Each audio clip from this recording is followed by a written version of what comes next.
Just 6 months after releasing the Forerunner 220 and 225, Garmin has released their successors, the Forerunner 230 and 235. While the 235 has generated a lot of buzz because of its built-in heart rate monitor, the 230 has gone largely unnoticed. In this review, I'll try to shed some light on how this watch performs as well as some of the more interesting things it's capable of. The Forerunner comes in several flavors. There are 3 color options: black with white accents, yellow with black accents, and purple with lavender accents. In addition, each watch can be bought in a bundle with Garmin's 3rd generation chest-worn heart rate monitor. At the time of this review, the watch itself can be had for $250, while the heart rate monitor bundle adds another $50, bringing the total to $300. Other running-specific watches in this price range include the Forerunner 235, the Forerunner 220, and the Forerunner 225. If you're interested in adding cycling and swimming to your list of activities, the Polar V800 is a triathlon watch that costs just a little bit more. A step up from the Forerunner 230 is the Forerunner 630. This watch is capable of providing quite a bit more information about your run, but quite honestly, I don't think the average runner will be able to use the extra information enough to justify the extra $150.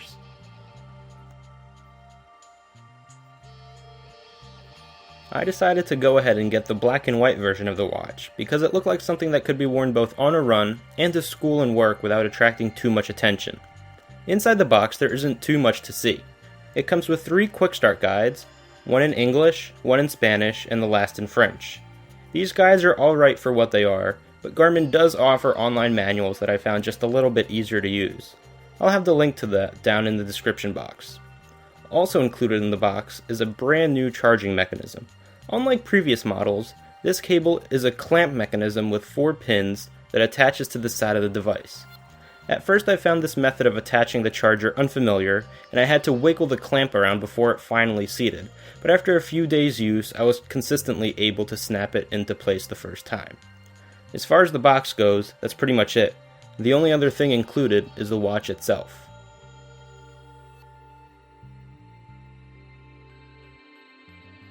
The Forerunner 230 bumps up the screen size from the FR220 by almost 25%, while reducing the overall dimensions of the device.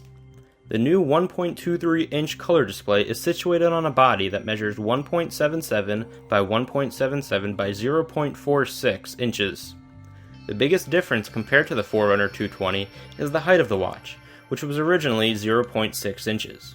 In addition, the screen has seen a slight bump in resolution up to 215 by 180 pixels.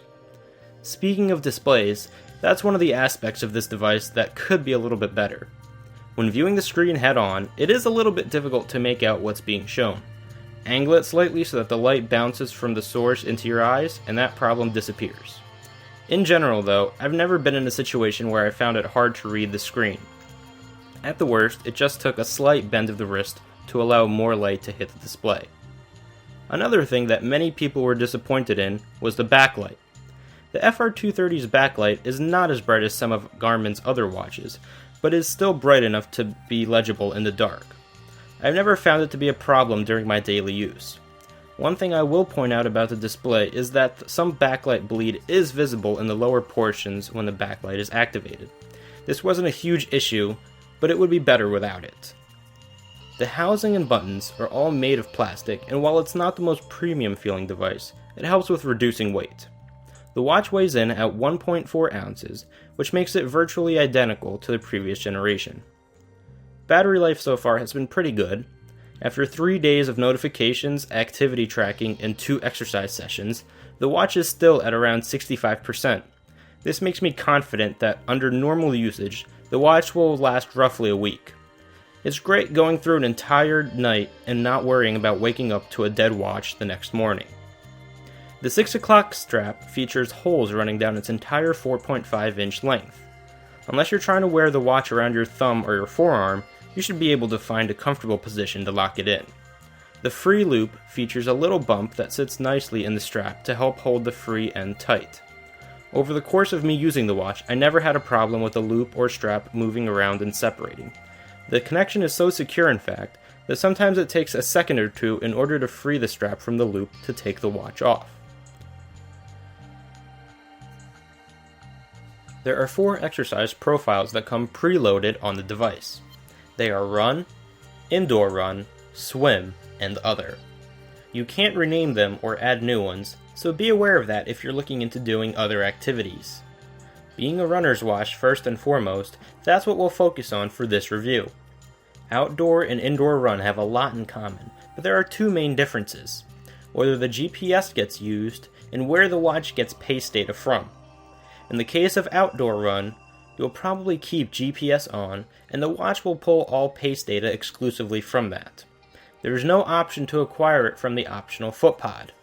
GPS acquisition tends to be fairly quick though, on the order of a few seconds, depending on when you last synced the watch. Indoor run, on the other hand, does not use GPS and relies on the footpod for pace information. For both activities, the data pages can be fully customized. The watch limits you to a maximum of 2 pages with 4 fields per page, allowing for a maximum of 8 fields. There are 5 time fields, 3 distance fields, 4 pace fields, 5 speed fields, 12 heart rate fields, 4 cadence fields, 3 temperature fields, 1 elevation field, and 6 other fields. That's a total of 43, and while not all of them may be useful to you, some typical ones include calories burned, total distance, average pace, and maximum heart rate. The Forerunner 230 can be paired with many sensors, and 2 that I paired it with are the footpod and chest strap heart rate monitors. Pairing the device and sensors is a very simple process. After navigating to the correct menu, the watch will automatically locate the sensor and pair to it with a push of a button. Future activities do not require repairing of the sensors, as the device remembers and automatically connects to them when in range. While on the exercise screen, you have either 5 or 25 minutes to start an exercise.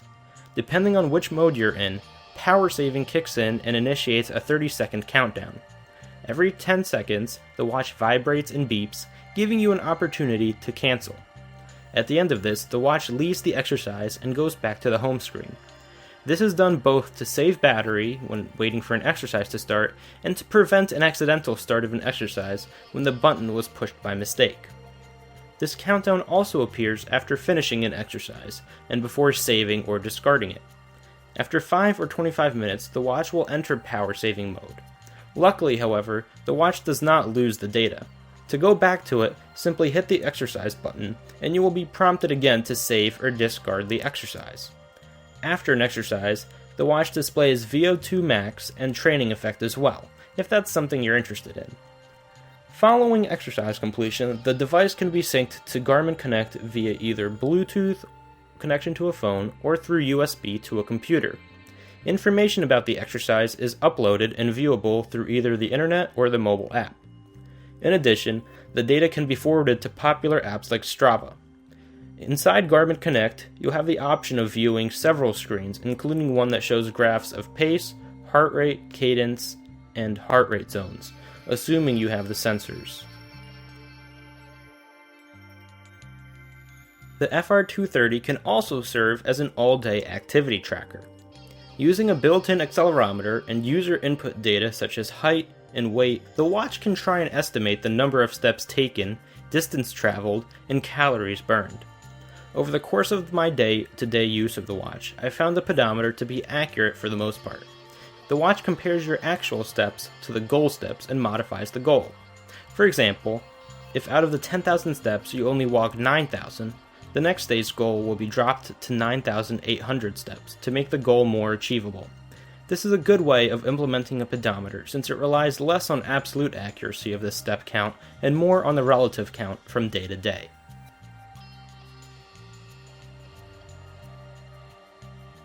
The final aspect of the watch worth considering is its ability to act as a basic smartwatch.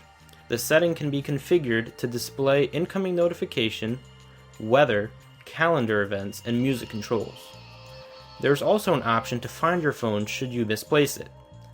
Notification viewing is as expected for a device that is neither built nor branded as a smartwatch.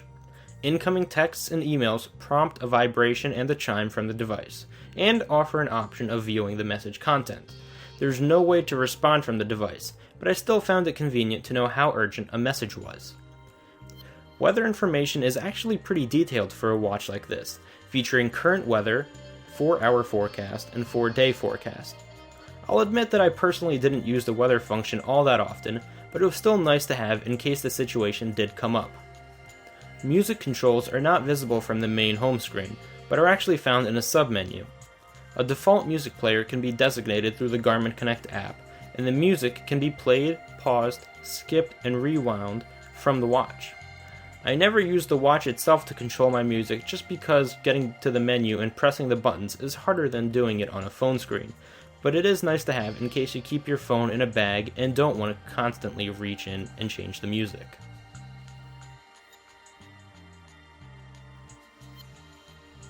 In summary, the Garmin Forerunner 230 certainly can hold its own in a market that is quickly becoming saturated. The build may not feature any metal or leather, but the need for these materials in a sports watch can definitely be debated. The watch does make up for this with a reliable interface with sensors and the phone. Tracking workouts was a breeze, as the watch automatically connected the sensors and uploaded the exercise through the phone afterwards. The watch can perform some basic smart functions, but it certainly shouldn't be taken as a full-fledged smartwatch. Overall, for this price point, Garmin delivers a very nice watch that is definitely worth keeping an eye on.